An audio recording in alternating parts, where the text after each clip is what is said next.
So I'm going to jump right in with an album that defined mine and likely many others' teenage years, Nevermind by Nirvana. Whilst many people know this album, few are aware of Nirvana's debut album. Released in 1989, Bleach was one of the more raw and noisy albums, blatantly missing the talented Dave Grohl on the drums, and the album's much more bleak and a difficult listen than the shimmering guitars and the thoughtful songwriting found on Nevermind. Whilst I was a fan of Bleach, it just doesn't compare to Nevermind, with the second album having such hits as Come As You Are, Lithium, In Bloom, and of course the hit that made the band famous, Smells Like Teen Spirit. The story goes that the late great Kurt Cobain was growing weary of the noisy Seattle grunge sound and was influenced by the likes of R.E.M. and the Pixies, and his music became more melodic. In fact, I remember watching a VHS1 interview when I was sort of 14, 15, with bassist Chris Novoselic, who talked about the straight 4/4 bass line in Smells Like Teen Spirit. You know, that kind of like dum dum dum dum dum dum dum dum dum dum dum dum dum dum dum dum. It's really, really straight. There's no flow, there's no kind of jazziness about it. And basically they said that they stole it from the Pixies. They just completely lifted it from the Pixies. And Kurt is saying that he, basically this quote is saying that he just ripped off the Pixies completely. He wanted to mix the kind of the soft and the hard sounds and write the ultimate pop song.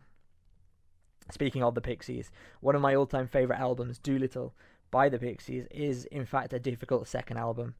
The 1989 album Doolittle, undoubtedly introduced to me by my Uncle Ian, is the follow-up to Surfer Rosa, and is undoubtedly better, just in every way. Arguably their biggest hits, Monkey Gone to Heaven and Here Comes Your Man, are on that album, as well as Debaser, which is one of my all-time favourite songs, along with Wave of Mutilation and Hey, which are amazing songs in their own right, and they show the real depth of the Pixies songwriting. If you don't know the album, go and look it up, Doolittle by the Pixies. I'll tweet some of their songs maybe this week. They're just so good, really, really worth a listen. Another more famous album, which completely outshone the debut record, is Oasis' What's the Story Morning Glory. Now, I'm a fan of Definitely Maybe. It's a great album. But I mean, What's the Story Morning Glory is just an album full of Britpop bangers. From track 1, Hello, to track 12, Champagne Supernova. It's just 50 minutes and 6 seconds of pure musical gold.